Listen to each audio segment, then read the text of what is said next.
Today on You Be the Judge. The percentage of children with autism has skyrocketed during the past 30 years. Some people blame vaccinations. Others say it only seems like autism has increased because we're more aware of it.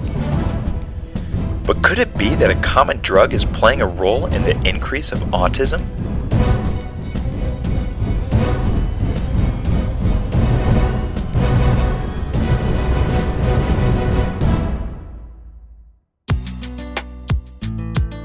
Imagine that you are taking drug X. Then imagine that scientists have become curious about the effects of drug X on human health and behavior. They conduct extensive testing on lab animals and conclude that there seems to be a direct link between the drug and harmful conditions found in a specific segment of the animal population, for instance, pregnant rats.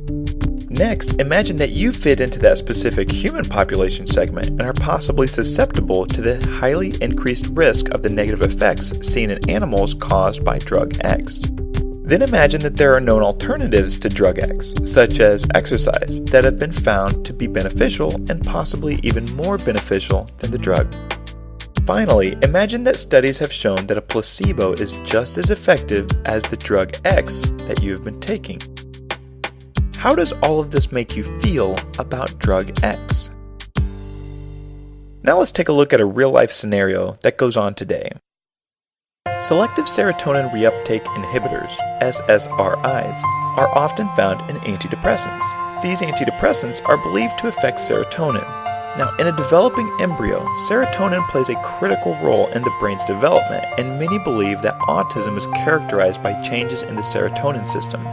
Therefore, it seems reasonable that taking these antidepressants during pregnancy might affect a developing baby's brain formation. Regarding these antidepressants, Dr. Adam C. Uredo said, "It really shouldn't come as that much of a surprise, given that numerous animal studies have shown that exposure during development leads to changes in the brain and changes in behavior, changes that often mimic autism." Authors of the mentioned animal studies warned that their findings of harmful effects should concern us when using these drugs on humans. Only 2 studies have been completed on the links between autism and antidepressants in humans. The first study, a smaller one published in 2011, found that children whose mothers took antidepressants are twice as likely to have autism.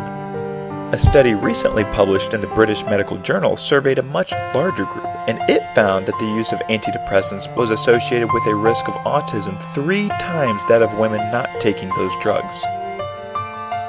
The authors of these studies were cautious with their words, as no one has conducted a randomized controlled trial, RCT. An RCT can most accurately assess causation. Now, to conduct an RCT, pregnant women would be required to take antidepressants in order for researchers to evaluate the effects in their babies. However, ethical issues have discouraged studying the negative effects of antidepressants during pregnancy.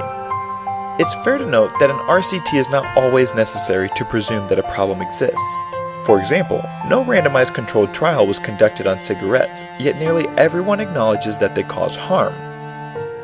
Regarding pregnant women taking antidepressants, the latest study suggests that non-drug approaches such as psychotherapy or exercise may serve the mother just as well or perhaps even better than the antidepressant. Finally, after years of research, there is little evidence that suggests that the antidepressants are clinically more effective than a placebo. Do you think there is something to be concerned about here? Should doctors recommend other treatments instead of antidepressants for pregnant women suffering from depression? Please share your thoughts in the comment section.